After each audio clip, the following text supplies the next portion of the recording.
Rated as one of the least polluted cities of its size in the world and acclaimed as the world's most livable city by the US-based Population Crisis Centre, Melbourne ranks as Australia's second largest city.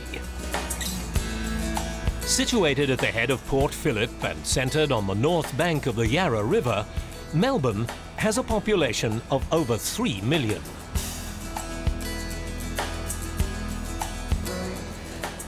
Originally reserved due to the fact it had always been the financial capital of Australia and the headquarters of giant industrial and mining companies, in more recent years the city has become a highly colourful, multicultural society made up of residents from many countries, particularly from Asia, Greece and Italy.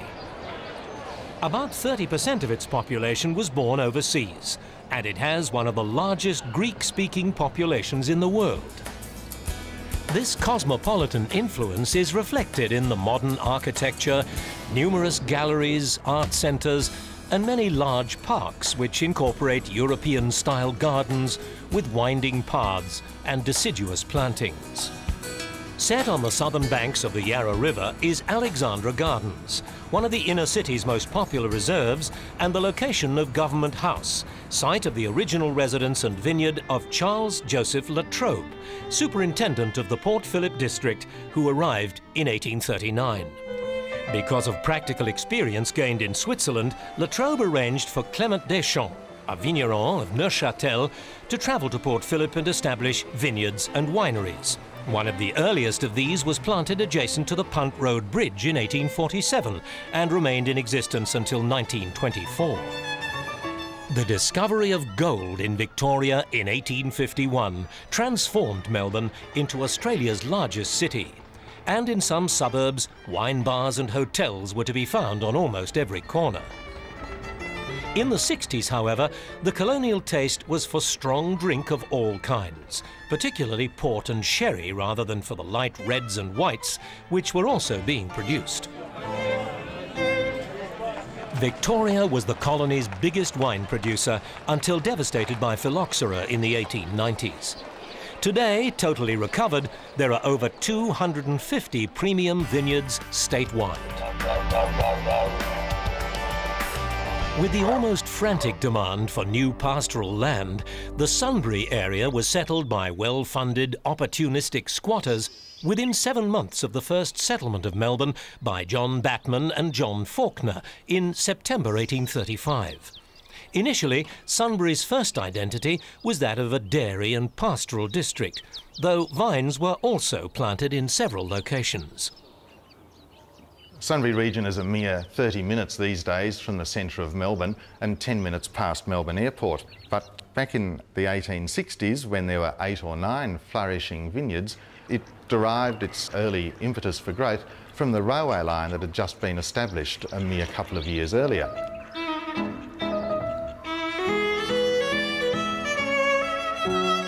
This remarkable building was built in 1867 by Francis, who was a politician and Premier of Victoria, and shows enormous confidence in the young colony that had been established with permanent settlement a mere 30 or 40 years earlier.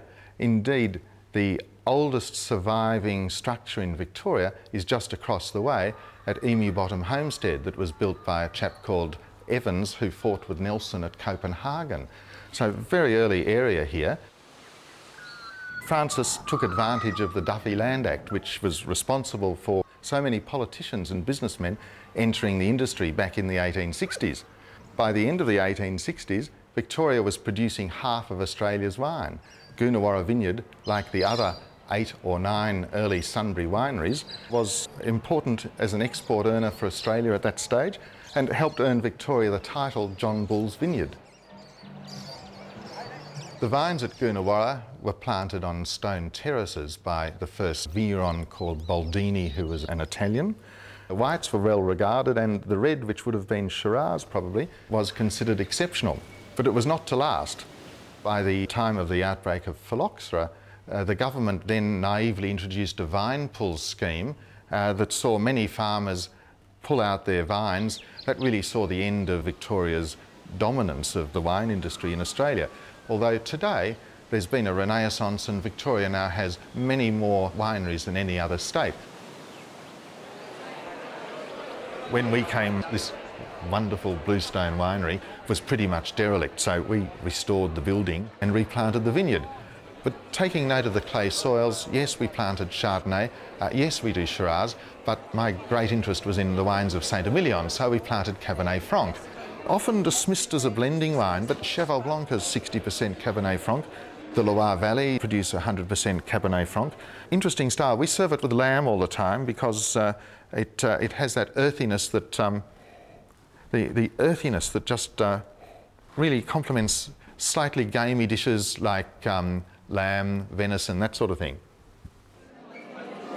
After a break of nearly 100 years, we had our first new vintage at Coonawarra in 1986, and we continued to make wine on the estate for the next 10 vintages.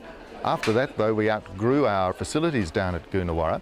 We came up here to this Sunbury campus of Victoria University, and we now make wine in a building we lease from the university. This campus is one of 14 campuses of Victoria University and occupies what were together known previously as Cooloola Training Centre, and in less politically correct times as Sunbury Asylum. And indeed, even the original morgue has been restored by the university as a grape analysis lab, and it's a bit tricky when you're there working late at night doing your grape analysis to expect a tap on the shoulder.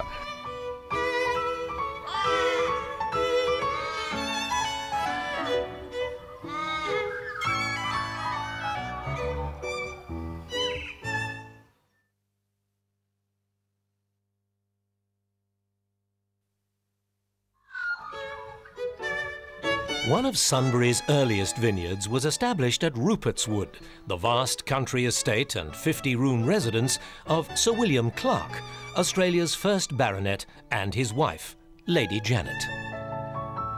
Built in 1874 and the venue for much of early Melbourne's high society social activity, today Rupert's Wood is considered to be a classic reflection of the Victorian era and is claimed to be Victoria's oldest surviving homestead. Its playing oval is reputed to be the birthplace of the Ashes, the avidly disputed biannual cricket series between England and Australia. Also with colonial heritage, adjacent is the Craigley Vineyard, established by James S. Johnston, a member of the early Victorian Parliament. Craigley Vineyard is one of the early vineyards that was planted in the Sunbury district in the 19th century. Wine was made in the Sunbury district from the late 1860s till middle 1920s. The varieties that were most successful were Shiraz, Riesling and Semillon. The area then went out of production, like the rest of southern Victoria, because of economic circumstances, not phylloxera. The area was replanted in the middle 1970s with a range of the classic French varieties including Shiraz, Cabernet, Pinot, Chardonnay, Semillon. This is a Shiraz wine made from the Sunbury district. It's reflective of the conditions that occur in these cool climate areas around Port Phillip Bay area in Melbourne, in that it has long, slow ripening conditions. Vintage can be from middle April till the middle of May. The wine will show intense pepper and spice as young wines, developing savoury characters with time, and has the capacity to age quite gracefully for a period of 10 to 20 years. Shiraz and other varieties are featured in the Sunbury Wine Region Festival at the end of August each year.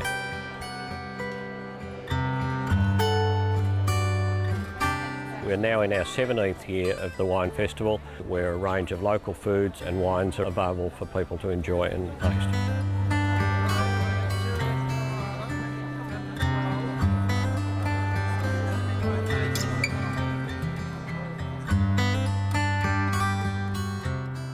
The Galley Estate Winery was established in 1997 by my husband Lorenzo Galley, who was raised and born in Tuscany, Italy, where he and his family grew grapes and made it into wine for the local people. He then came to Australia in 1952 as a young man, never forgetting his love of Italy, and went into construction, road construction, quarry building, and into housing and development and things like that, Always at the back of his mind was the love of grapes and the earth. In the 90s, he found that the Sunbury region had exactly what he was looking for. It had similarities to Chianti in Italy. We have a big production also from our Heathcote winery, which he also established. We have Shiraz, Cabernet Sauvignon, Pinot Noirs, Chardonnay, Sauvignon Blanc, Semillon. This gives us a great choice to mix and blend several wines so that our winemaker, Stephen Phillips, can use his expertise in this form. The most outstanding would be our Shiraz, which will be exported under our Camelback label. Also in Heathcote, we have Tempranillo, Viogniers, Pinot Grigio, quite a lot of interesting varieties to blend wines with.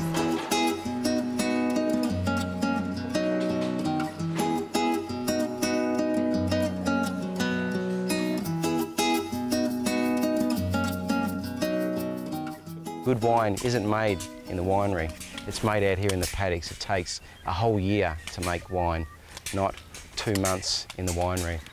And it's what a lot of people forget. Whatever the flavour you have in the fruit is whatever the flavour is going to be in the wine at the end of the day.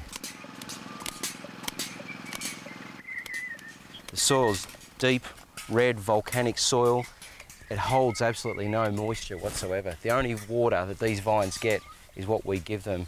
Anything that they get on the day just drains straight out the next day. We know this from our electronic equipment that we put in ground for monitoring. And we find that for varieties like Shiraz and Cabernet, they just love it.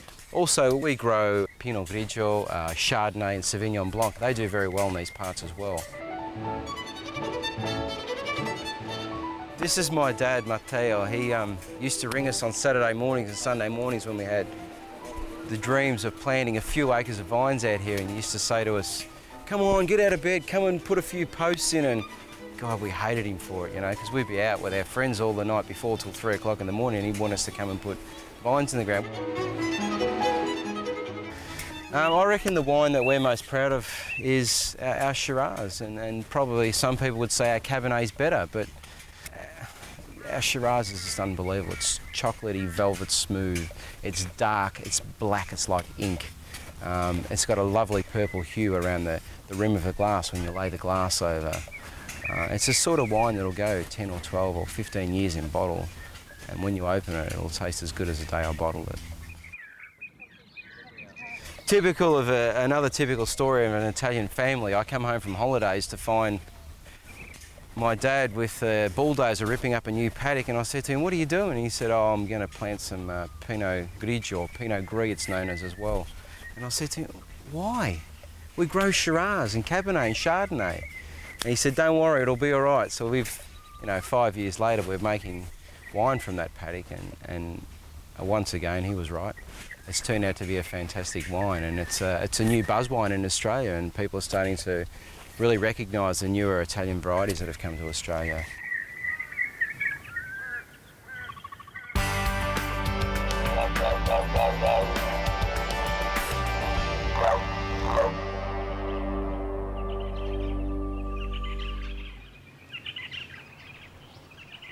That magnificent vista behind me, with Hanging Rock in the foreground and Mount Macedon in the background, this is the heart of the Macedon Ranges.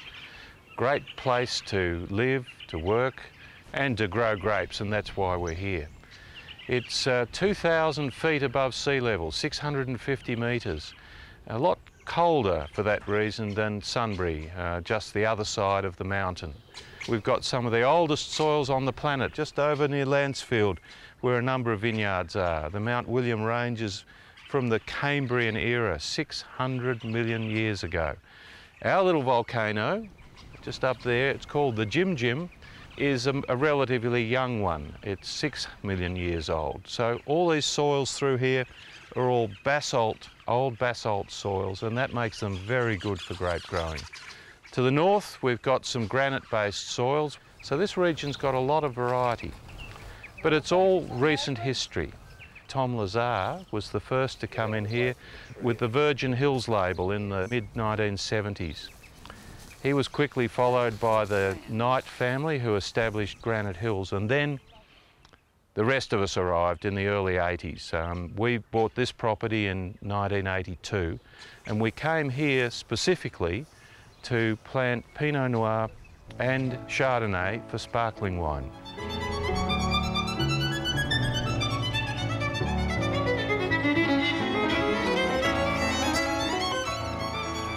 This is Pinot Noir. This is for our sparkling wine. This is for Macedon. And there we've got 3 bunches on one shoot there, but we could lose a lot of that because flowering might fail. And if the flowering fails, then we're going to need this fruit up here to give us the crop. This is the primordial bunch, and we've got another few months of growing before it becomes a berry, and there we've got 4.5 months, 5 months of growing to do yet. This wine is our premium product from this vineyard. It's Hanging Rock Macedon. We call it Macedon after the region, the Macedon Ranges. If these grapes were grown in Champagne in France, they'd call it Champagne. Everything else is the same, but we call it Macedon, as do all the other wineries in the region. This wine is about 60% Pinot Noir and 40% Chardonnay, all grown here on this vineyard. When we press the grapes, the juice is fermented, transferred into barrel for fermentation, and then it stays in those barrels for up to 2 years. And we put together a blend. My wife Annie joins me in this, and so does my son Robert if he's around, and other winemaking staff. But it's not a vintage wine, it's actually a blend of years. And this particular one is called Macedon 10. Roman 10, Roman numeral 10. It's called 10 because it is the 10th, and it's a blend of the vintages 1999 all the way back to 1987. Tremendous length of flavour. It's not just a light fizzy drink, this one, it's something special.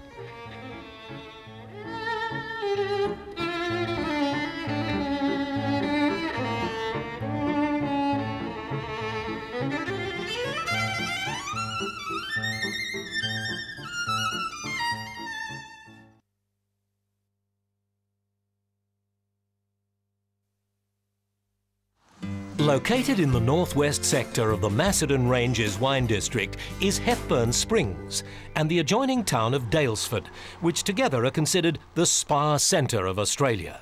The two towns boast half of the nation's known mineral springs, which arise from a 450-million-year-old volcanic basin.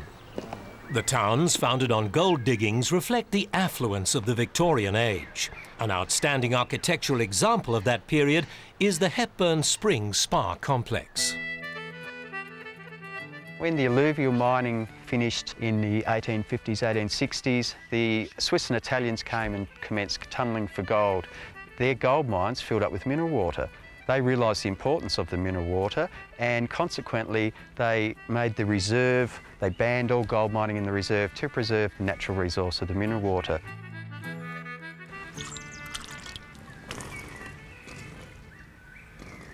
At Hepburn Springs we've got over 70 natural mineral water springs. This is the Locarno, nature's champagne, gorgeous.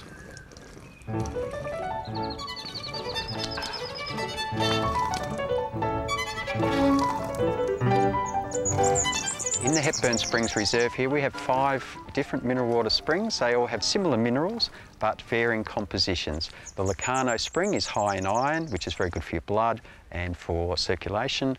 We have the magnesium spring, which is good for nerves, muscles, kidneys.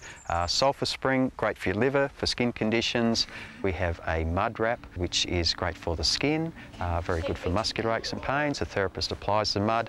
We steam infuse it in a special capsule and complemented with a moisturising treatment afterwards. We have the hydrotherapy tub, utilising colour therapy and massage therapy. The principle of the colour therapy is that the 7 colours correspond to the chakras in the body, and the masseur will concentrate on the part of the body corresponding with the colour that relates to the chakras. We also have Vichy showers, which is utilising a massage therapist, and a high pressure massage using water, and also the actual physical hands-on massage from the therapist using that wonderful resource, nature's champagne. In the Hepburn Springs Dalesford area, most springs are accessible to visitors who can drink and bottle as much as they choose at no charge. This facility provides an unusual dimension to the Macedon Ranges Wine Trail Tasting Tour. The Dalesford Hepburn Springs Macedon area is distinctly cooler than the Kyneton sub-region in the north, where production has focused on late-ripening Shiraz, similar to the wines of the northern Rhone Valley of France. More recently, it's seen the arrival of an outstanding red variety with an Italian alpine personality. We came here first in 1981 when we purchased the land, and we planted the first lot of vines in 1985. I'm originally from a fifth-generation farming family, so it's very much agriculture, very much hands-on. Between my wife and I, we do all the vineyard work. The predominant varietals that we grow here are Chardonnay, Shiraz, with a small planting of Pinot Noir, but the other varietal that we grow is Lagrein. The native home of Lagrein is around Bolzano. It's the part of Italy that used to be part of Austria. The full varietal name is Lagrein Dunkel, Dunkel the Dark. So it's very juicy acidity and quite soft, rich tannins. And it goes very, very, very well with the right sort of food. Didn't drip again. It's proven to be very successful here. We're probably cooler than Bolzano, but it's the soil is what the real match is, a gritty, gravelly, free-draining soil. It's a classic Italian, a big bunches, and always with big main bunch and a big side bunch as well, like a winglet. And some of the winglet bunches can be bigger than what we get normally with Pinot Noir bunches, to give you an idea. But it's quite thin skin. You can pick the berries off pre-picking and rub them in your fingers, and your fingers are stained just with the colour. We run on only using fruit from here, 100% estate grown, made and bottled. The other thing that we're dabbling with is some Vermentino, a bit more mainstream than Lagrein. It's grown in Liguria and Sardinia. It's a semi-aromatic dry white. That should be quite exciting once we get some fruit off that. Like Cobor Ridge in the Macedon region, the size of the wineries is small. The vines and wines carefully nurtured personally by their owners with outstanding results. A clear testimony to the enormous potential of both the sparkling and still wines of this small but most significant region. For more information, visit www.tourismvictoria.com.